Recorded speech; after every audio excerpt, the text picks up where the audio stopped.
জয় গুরু দাদা ও মায়েরা, আজকে আপনাদের বলবো শ্রী শ্রী আচার্যদেব একটি মায়ের তার ছেলেকে নিয়ে অভিযোগ করায় আচার্যদেব কি উপদেশ দিয়েছিলেন। 15 বছরের এক কিশোর সন্তানকে নিয়ে এক মা এসেছে আচার্যদেবের সান্নিধ্যে। ছেলেটি শুধু ক্রিকেট খেলে, কোনো কাজে মন নাই, পড়াশোনা করে না। মা অভিযোগ জানালো। আচার্যদেব ছেলেটিকে বললেন, দেখ বাবা, এখন তো বাবা মা রয়েছে, খাওয়া পড়ার চিন্তা করতে হচ্ছে না। বাবা মা তো চিরকাল থাকবে না, যখন তারা থাকবে না তখন কি খাবি ভেবে দেখেছিস? বাবা মা তো চিরকাল থাকবে না, ঠিক তো? তাহলে এখন থেকেই ভাবতে হবে তখনকার অবস্থা কি হতে পারে। আচার্যদেব আমাদের দেশের কয়েকজন নামকরা ক্রিকেট প্লেয়ারের উদাহরণ দিলেন। তাদের কে কোন বয়সে খেলা শুরু করেছে, বড় দলে খেলার সুযোগ পেয়ে পড়াশোনা ছেড়ে দিয়েছে। একজন প্লেয়ারের খবর জানালেন, যিনি পড়া ও খেলা দুটোই চালিয়ে নিয়ে গেছেন।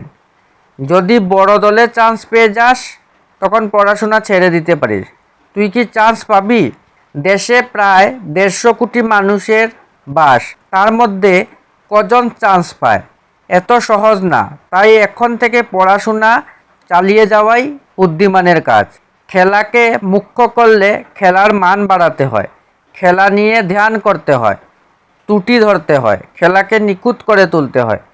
খেলায় সুনাম করতে হলে, খেলার মাধ্যমে উপার্জন বাড়াতে গেলে সেই খেলাকে নিখুঁত করতে হবে। তুই কি মনে করিস ওই টিমে চান্স পাবি? ছেলেটি হাত নেড়ে না জানালো। তাহলে তুই পড়াশোনা কর বাবা। জীবন চালানোর সবচেয়ে সহজ উপায় হচ্ছে লেখাপড়া করে কাজে ঢোকা। এই সময় বাবা মা রয়েছে, তারা মাথায় ঘাম পায়ে ফেলে খাওয়াবে, পড়াবে, লেখাপড়া শেখার খরচ যোগাবে। এর মতো ভালো সময় আর পাবি না। জীবনের সবচেয়ে ভালো সময় এটাই, এই সময়টাকে অবহেলা করিস না। আচার্যদেবের কথাগুলো ছেলেটির মর্মস্থলে বেদনা সৃষ্টি করলো।